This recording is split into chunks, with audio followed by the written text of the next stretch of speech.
Good afternoon. Today I'm joined by Representative Ken Upchurch. He's our Republican representative in the State House of Representatives. Ken, thank you for being here today. Thank you. Would you care to introduce yourself to the viewers? Well, I'm State Representative Ken Upchurch. I've represented McCreary County and Pulaski and Wayne for roughly 18 years now. Took a 2-year stint back in 2010, but it's been an honor and a privilege to serve people of Wayne, McCreary, and Pulaski County. We've enjoyed our time in the legislature, and hopefully after November the 6th, you all will feel compelled to send me back to represent you. Okay.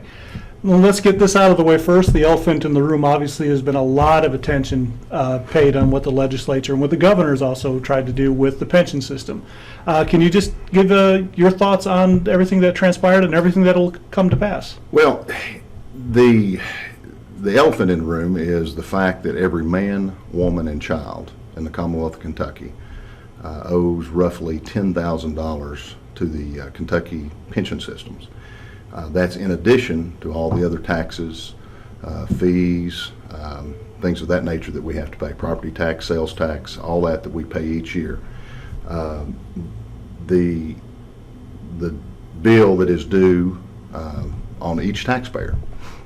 My son's here today. He owes $10,000 roughly to the Kentucky retirement system. And so what that means is it is an unsustainable debt. It's roughly $43 billion on a conservative side that we owe. And you've heard a lot of hyperbole about how we got here. There's a lot of reasons why we got here. One is that you will hear that we've not funded it properly. The legislature, and that's a misnomer, the legislature has always, without fail, put in the statutorily required contribution that we're required to put into the pension system. We've done that since its inception, even before I was there. And so that tells you that given the fact that by us doing that, and you have a $43 billion unfunded liability, that you've got a problem. And so keep putting money in it is not necessarily the fix. It's kind of like a leaky bucket. And I use the analogy that you have a leak in your roof. Instead of fixing your roof, you go replace carpet and paint the walls every time it rains. And so that's kind of where we're at. We have to fix the roof. And part of that is, and it's not anybody that's in the system now, I don't begrudge them at all. But that's the system that was created and that they have operated under for their system. But if you take, for example, someone getting out of school at 21, 22 years old, out of college, and they go to work for the state or teach, and they work 27, 30 years, they can retire roughly at 50 years old after 27 years service. Some may choose to work a little longer, and that's strictly up to them. But then, and during the course of their career, they pay in roughly $300,000 to the system, $250 to $300, and then retire at age 50, and then live, another 20, 25 years, 30 years. That puts a strain on the system. And I've always thought, and if you talk to actuaries, they'll say that is, the major problem. That person will then draw, after putting in roughly $300,000, will draw out $1.2 to $1.5 million over the course of their retirement. And so what's happened is over the 30, 40 years that we've had this system, is when it was first created, you had a lot of people that weren't retired. Now you're starting, the baby boomers are starting to retire, and you've got fewer people working now to those who are retired. And so that's put a strain on that system, and it was an actuarial flaw when the system was created. And so we've survived it basically to this point. And so we have to make some financial decisions as to how we go forward. And they're tough decisions. And, you know, given the fact that, you know, every man, woman, and child owes $10,000, my responsibility not only to state workers, teachers, but it's also to the people over here at McDonald's, working in the grocery stores, working in the sawmills, people working at the water plants, farmers. You know, we have a responsibility to those too, because they help pay, you know, that bill, and they carry that burden of the $10,000. So, you know, it's a tough situation that we're trying to get through, and we think we didn't get here overnight, and we're not going to get out of here overnight. And so last year, the governor submitted a proposal that was basically a non-starter. It got everybody's attention, and I think when he came out with that proposal, it was a worst-case scenario that showed where we are, and I said at the time that it was a worst-case scenario of where we were at, the easiest way to get from point A to point B without taking in to consideration the human element. Yeah, and he's done that before. He's highlighted some issues and kind of put forth the worst-case scenario to get the conversation started. The conversation started. Now, he has interjected some conversation that we all have called him out on, some of the rhetoric, and that has offended teachers, and quite frankly, it's offended me, coming from a family of educators. My father used to be a teacher. I've got aunts and uncles and cousins who are teachers now. My grandmother was a teacher's aide. So I understand a lot of the educational issues and the things that they come from. So, you know, we called the governor out, disagreed with his rhetoric. It's unfortunate that he has said some of the things that he did, but again, he has highlighted a problem. And so what we did with that, we held these town forums, and we got input from teachers and interested parties.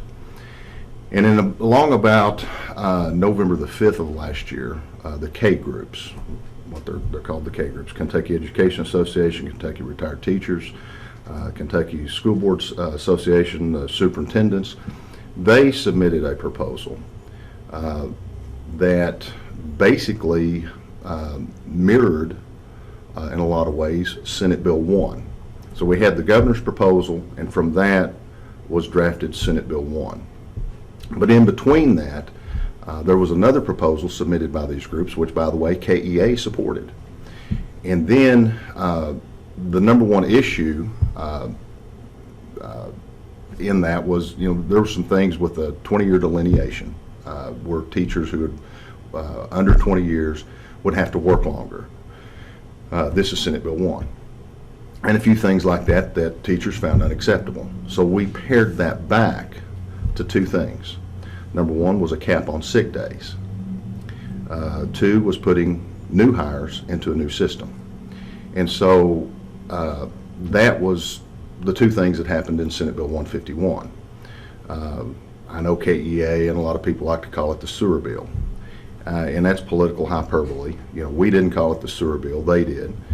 And secondly, had we, just to show the politics of it, of course, the House is controlled by Republicans now.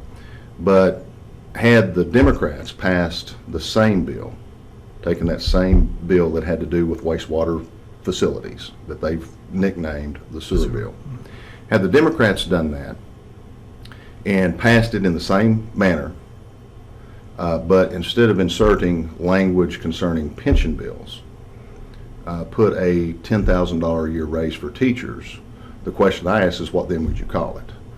And so there's no answer to that question. So that just shows the political nature of this. And so I don't really, buy into, the sewer bill language and things of that nature, because knowing the political ramifications of it. But anyway, going back to what we did, the new hires is a 17% contribution rate.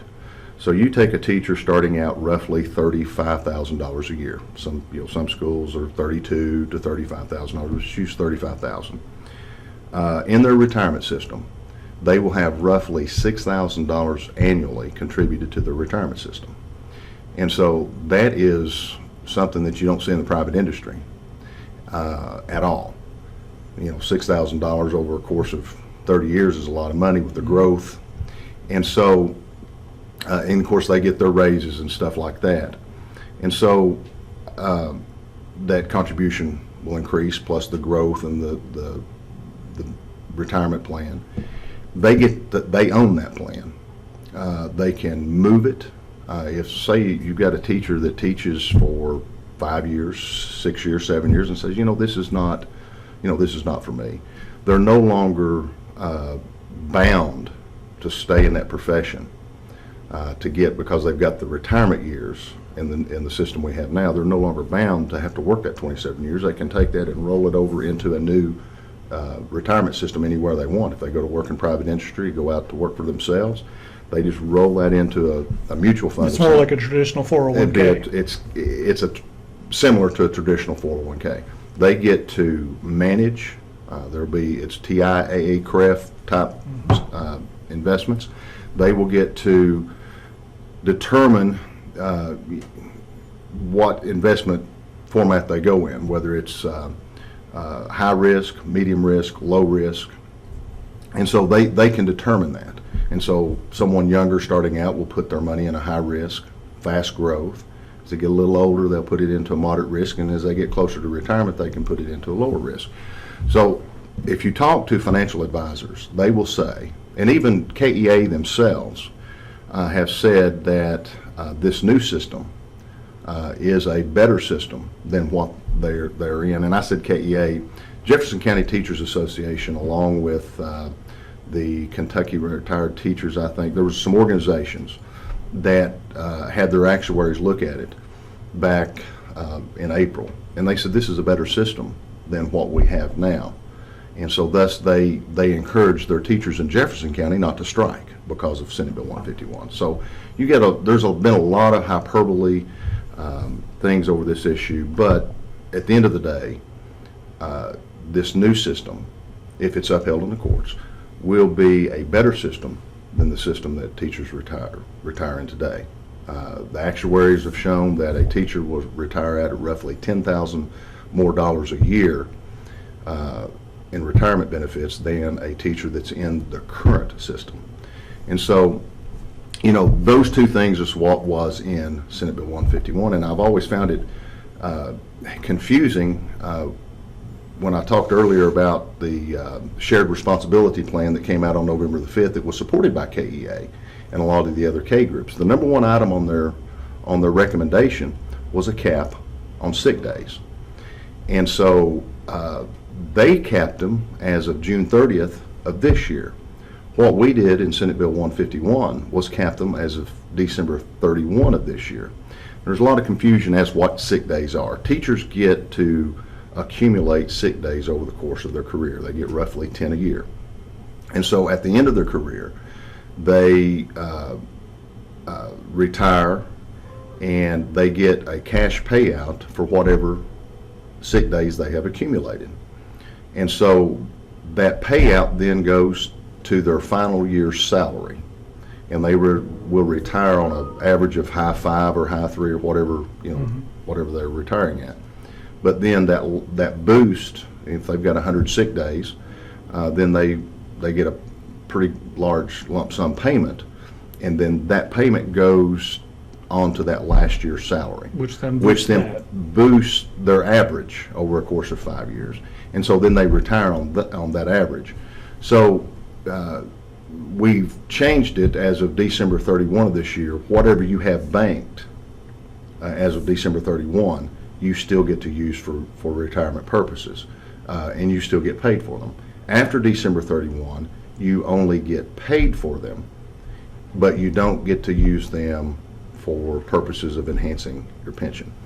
And it's not, that was recommended by KEA. Now KEA will deny that. they've recommended a lot of things over the course of, this debate, that after it comes into language in a bill format, they will sit back and, oh, no, we didn't do that. But the fact of the matter is, they did. It was in the shared responsibility plan. They even had a new tier for new hires that they recommended, which is similar to what we passed. Ours is more generous than what they recommended. So it just goes to show you the dishonesty of the KEA and all this remember in November stuff. What they fail, I think, to remember is that we funded education at a higher rate than it has ever been done before. We fully funded pensions for the first time in over a decade. But it's hard to get that out because of all this rhetoric that comes with trying to take care of someone's pension. There's a lot of partisanship on both sides, and not only Kentucky but nationally as well. And that's kind of dividing the issues. It divides the issues, and it comes back. You look at it; it is a national. The NEA is involved in this, where Republicans flipped the House in 2016 from Democrat control for the first time in almost 100 years to Republican control. And so KEA has teamed with the National Education Association, NEA, to try to flip not only Kentucky but a lot of the other legislative bodies across the nation back to Democratic control. And I look at it, for all these years, House Democrats knew that we had a problem, but they kept telling comforting lies when the inconvenient truth would have been better, but they continued down that path. And I tell people, I said, why would you or ask the question, would you hire the arsonist who burnt your house down to contract them to build it back? And so, I say that as an analogy, but House Democrats controlled this thing. They knew what the problems were, but they failed to even address them, to try to make minor reforms. Back when David Williams was Senate President, which represented McCreary County, he 12 years ago said, we've got a problem with these pensions on the horizon. We've got to start some minor reforms now, because in 10 or 12 years it's going to be a major mess. And now this is where we're at. They would pass legislation in the Senate, send it to a democratically controlled House, and it would die in committee. So as a Republican, I was powerless to even get anything passed that came from the Senate.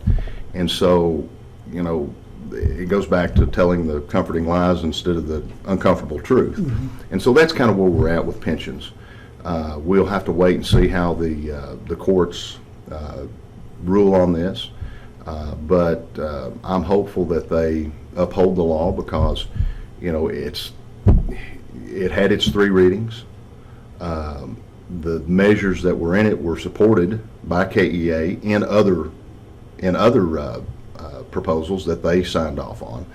And so it's really disconcerting to the public, because they're confused about what's actually taking place, because you hear all these the KEA remember in November they voted for this and things of that nature. But when you get right down to the nuts and bolts of it, what we did,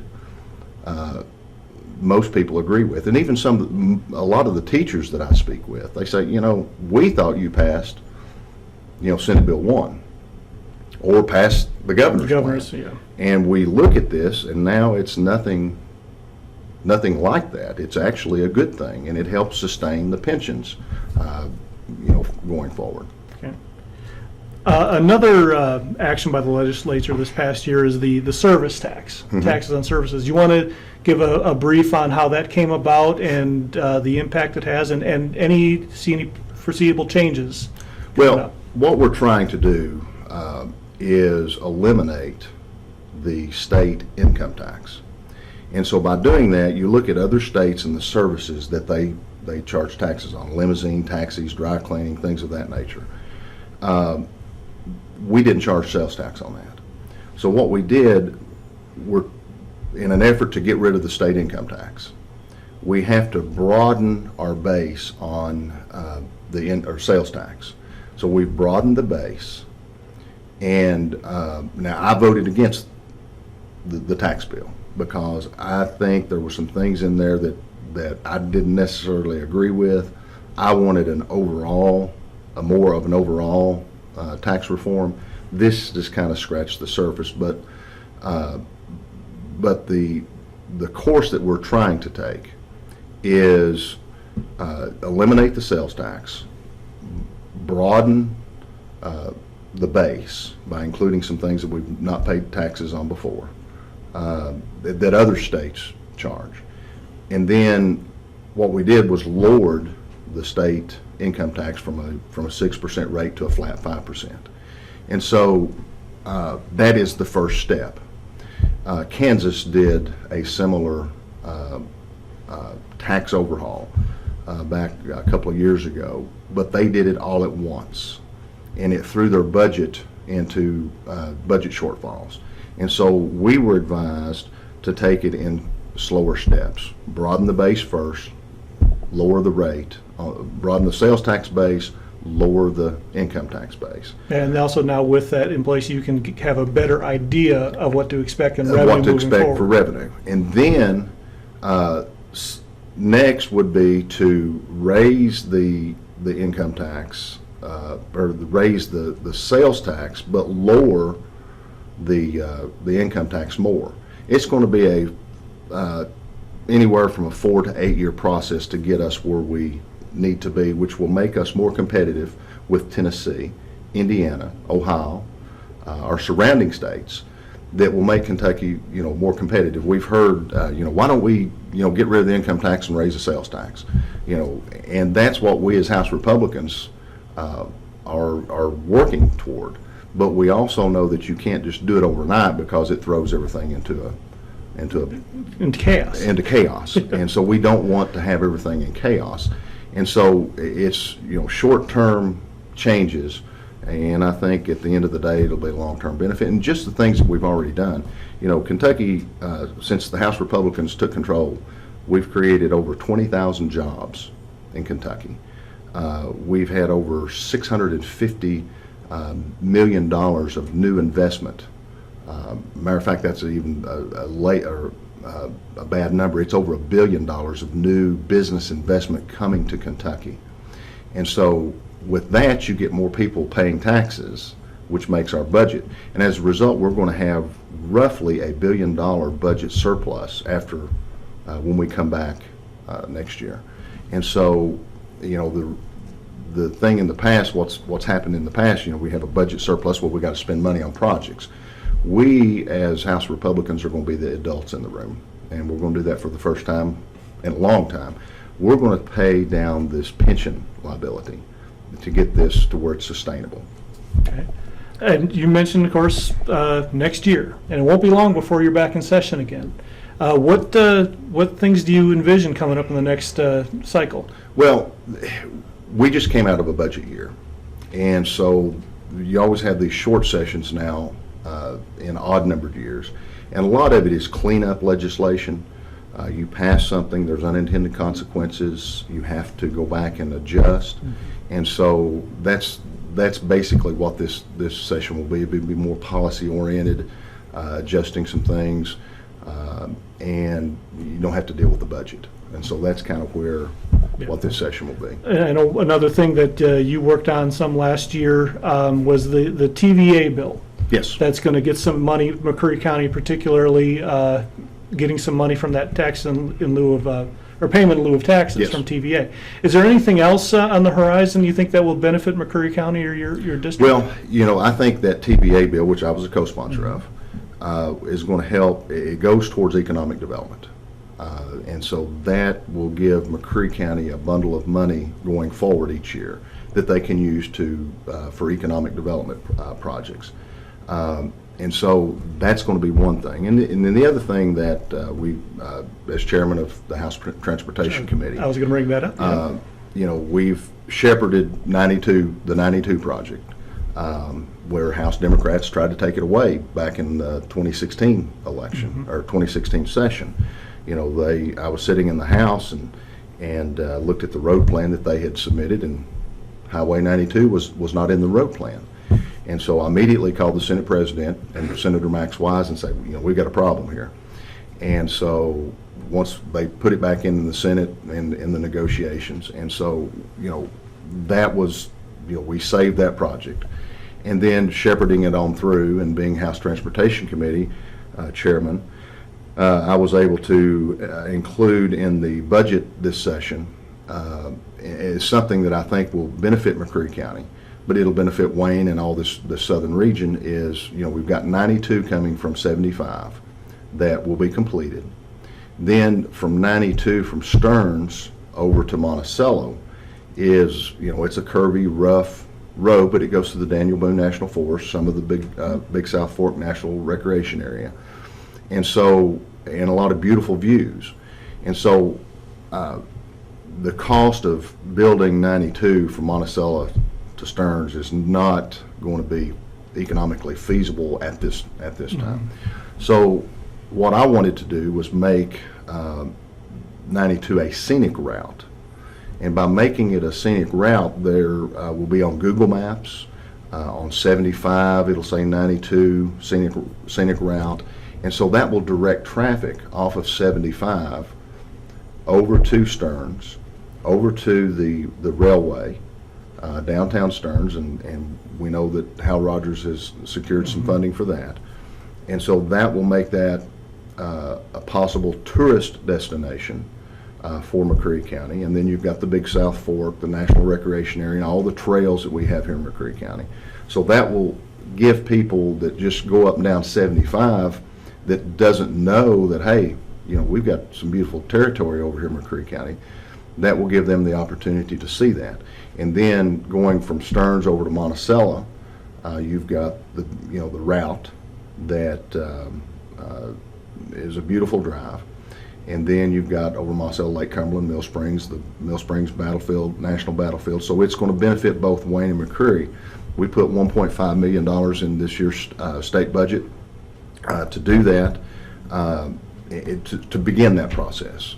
They've got to figure out, it's a kind of a scoping study, and then straighten out some of the curves, put some shoulders in, some more guardrail, clean up some of the sides, maybe cut some trees to where you can have better views, have a scenic view, because if you get over on top of the mountain over there, there's some nice views that you can see all over. And so that will give people an opportunity or a reason to take that 92 route, which increases traffic through McCreary County and Wayne County, gives us tourists, and they spend money, and we all know what that means. Yep. So that's something that, as being chairman of the House Transportation Committee, I will shepherd and see to it that that comes to fruition. And so, that's one thing. One thing that dominates local elections here has been the jail. Since it closed in 2012, we've been without a jail. One of, I think, 39 counties in Kentucky that do not have a jail. And as you know, the KRS mandates counties pay for the incarceration of their prisoners. But the majority of prisoners are incarcerated for violating state laws. And that's a cost that burdens not just McCreary County, but every county across. A lot of candidates saying we can rebuild the jail or get grant funding, and there's not a whole lot of grant funding there. But do you see any changes at the state level as to that'll help not just McCreary County with incarceration costs, but every county in Kentucky? Well, we spend over $1 billion in Kentucky incarcerating people. So that's out of a $22 billion budget roughly. We're spending $1 billion a year, and the $22 billion is a 2-year budget. So we're spending, quite a bit of money on incarceration, and I know it's expensive to house, prisoners. The cost of a jail is gotten almost out of hand. I've spoken with the Department of Corrections specifically about McCreary County, some of their options, and I know they have met with the local fiscal court here to try to come up with a solution. That's something that we're obviously trying to stay on top of. There are some possibilities out there to help those counties, given the fact that, this is the first year that we as Republicans had to deal with the state budget. You can take care of, you can only say grace over a few things this first time out, but I think in the next, few budget cycles, as we get Kentucky's economy back to where it needs to be, there's going to be some money that we can, help out some of these counties that don't have jails, especially with prisoner costs, transportation, because I know, they send them over to Leslie County. There are some options out there with regional jails, and so that's going to have to be a fiscal court initiative that they initiate, and then if there's money available from the state, we'll find it, but at least have that dollar amount coming on state. They get paid on state Yes. prisoners, and so if the fiscal court could work with another county to maybe have an addition to another jail, where there's a contractual agreement, interlocal agreement with another county, those are possibilities. And I'll work with whoever the judge is, whoever the fiscal court is, and the Department of Corrections to try to see how we can alleviate, because I know it's a financial burden on McCreary County. And my last question is, there's a drug epidemic, and of course it's here in Kentucky, you're very much aware of it. And we've had some recent announcements federally, Senator McConnell, Congressman Rogers allocating some funds for anti-drug activities and treatment centers. What is the Kentucky legislature looking to do to help the problem? Well, over the years we have focused a lot on treatment. Just because someone gets caught one time with drugs does not mean that they're a drug addict or they are, a bad person. So we've got to get those people, treatment, get them on the right path. And so that's kind of been the focus legislatively. Chris Harris, state representative from Pike County, who serves on Transportation Committee, his son was the kid who fell from the 4th floor apartment complex in Lexington about a month and a half ago. And that was, I think, a drug-related issue, and it's devastating to a family. I've got a 9-year-old son sitting over here to our right off camera, and as a parent, it's something you worry about every single day.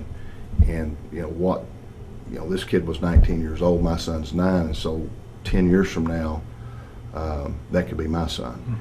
And so we take that very seriously and try to legislatively do the things we can do, but it starts at home. Parents have to take responsibility for talking to their children about drugs and the negative things that come with it. We have that discussion with Jackson, quite often. And so you've got to have that from home, but you also have to have the treatment and the enforcement, to catch the drug dealers, punish, the drug pushers. But the people who are addicted, that may have tried it 1 or 2 times and all of a sudden they're, that grip has taken over them, we have to find treatment for those people. And so that's kind of where we are legislatively, trying to find the silver bullet. We've been fighting this issue for ever since you and I were his age. And it's not a new problem. It's not a new problem. It's new drugs that come online. A few years ago we cracked down on meth, and then they went to different drugs. And so there's no silver bullet, but we continually try to come up with something that will help, especially those who are addicted, and then punish the drug pushers. Okay. Like I said, that was my last question. Is there anything else that you'd like to talk about today? Well, I'd like to say, again, I appreciate people of McCreary County entrusting me with representing them. This race, I know, is a lot of people have talked about, the pension issue, but it's not just that issue. You look at what's happened in Kentucky in the last 2 years. We've got more people working. We've put more money in education. You've got a lot of other issues out there that, such as, I'm pleased to have the endorsements of the Kentucky Right to Life, which my opponent failed to fill out a questionnaire for, had an opportunity and failed. The same thing with the National Rifle Association, had an opportunity to make application for that endorsement and failed to do it. And as a result, he's rated as being hostile to gun owners and sportsmen. And so I'm proud to have those endorsements. But those are just, that's two things. You've got a lot of other issues out there. It's not just about, pensions and things of that nature. It's about, trying to represent all the people. Like I said earlier, when we all owe $10,000 roughly to this retirement system, to the unfunded liability, that's people over here working at McDonald's that have to pay that. That's the people working here at the newspaper, at the water company. So that's those things. Not only do I represent, teachers and state workers, but I also have to represent those folks and try to ease that burden that we're all going to eventually have to pay. And so that's where we're working for every day. And I appreciate the opportunity to come here and be able to speak. Well, as always. And once again, this is Ken Upchurch. He's our state representative for the 52nd District. He's a Republican, and he's running for re-election. Thank you so much for taking time out of your schedule. All right, appreciate it. Once again, and don't forget to vote on November 6th. Thank you all for your time.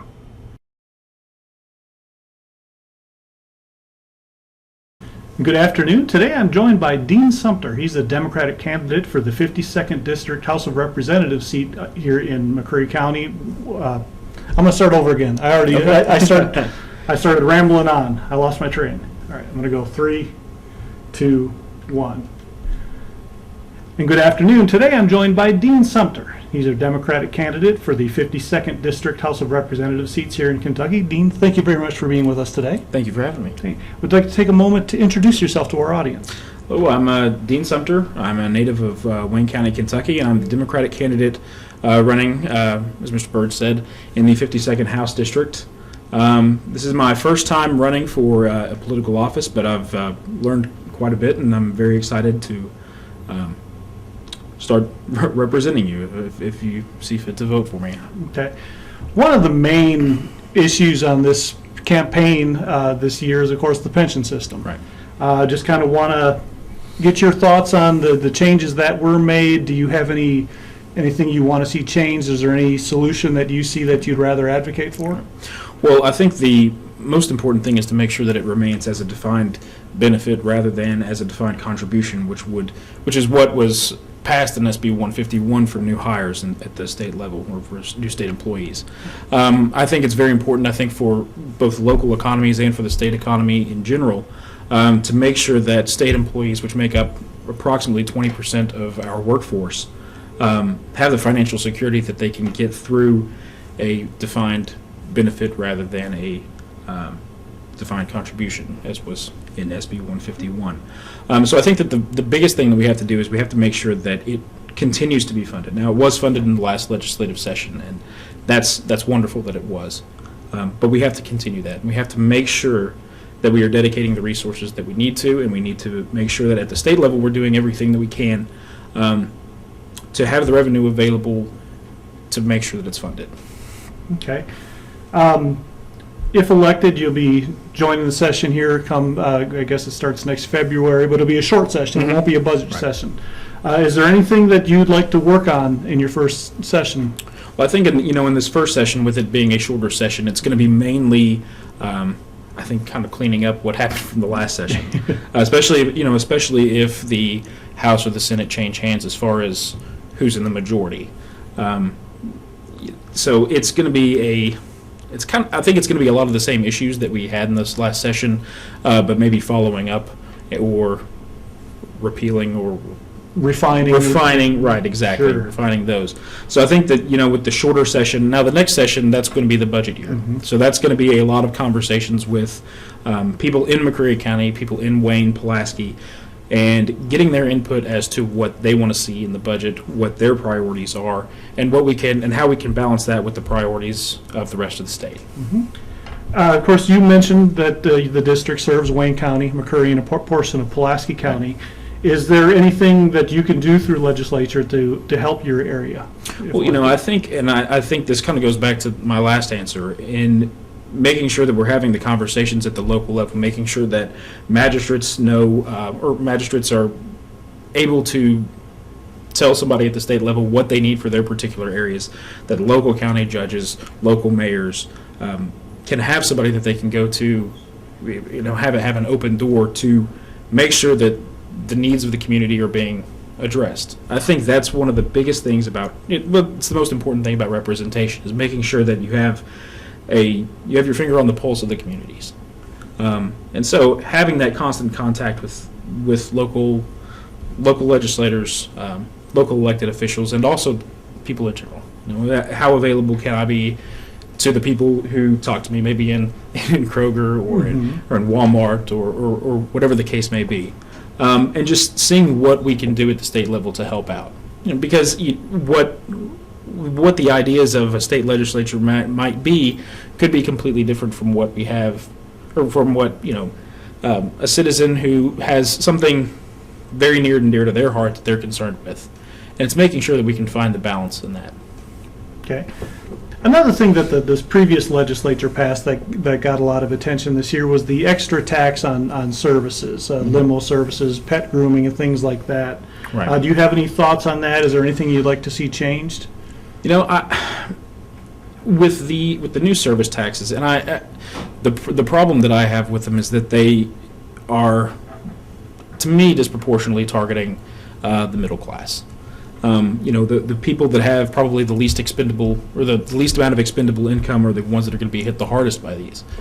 And that to me is problematic. When we're looking at the tax code, we need to have something that's fair. We need to have something that's applied across the board, and not just something that's paid for by, or that's paid mainly by lower middle class individuals. When we make a carve out for the equine industry because they have the power to be able to lobby in Frankfurt. Absolutely. And I'm sure you're well aware that drugs are a huge problem, not only nationwide, but here in your district.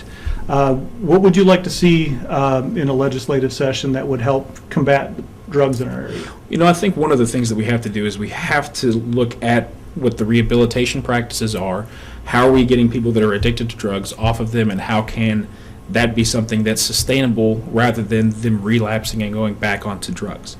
The other thing is prevention, and making sure that we're focusing on healthcare and especially pain management outcomes, and focusing on that from the beginning and making sure that people aren't getting addicted in the first place is, I think, where we make up the most ground.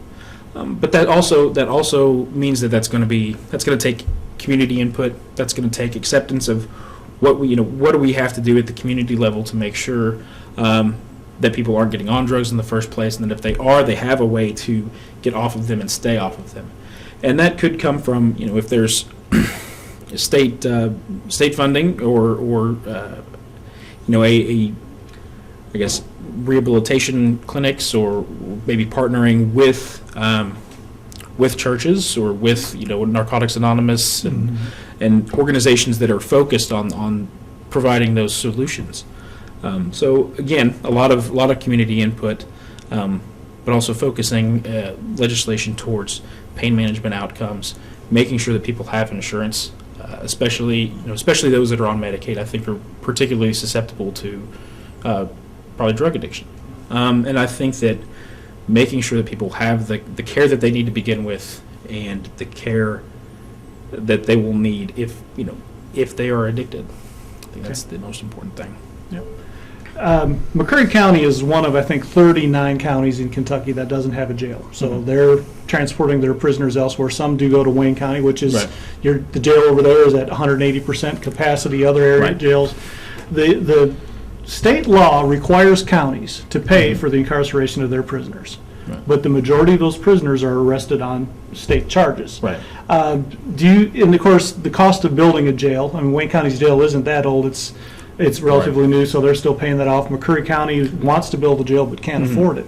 Do you see any relief, either through legislative changes or maybe finding some funding to help counties like McCreary build a jail? You know, I think certainly if there were some funding available to alleviate that problem, I think that would be something that we really need to focus on. The state being able to force a county to pay That's for what that's right. You know, it's sort of like it's the equivalent of like an unfunded mandate at the national level. You know, and those aren't fair there either, right? I mean, Yeah. that's just it's not good practice to have to do that. Now, that being said, you know, we also need to, I think, focus on making sure that we're improving our communities to where we don't have to arrest as many people. And now that doesn't mean that we should be easier on crime. That means that we need to look at what is causing the crime, and maybe especially if it's drugs, right? As we were talking about Comes right before, back to it, yeah. it comes right back to it, and that's a major problem in all of our communities, especially in Eastern Kentucky.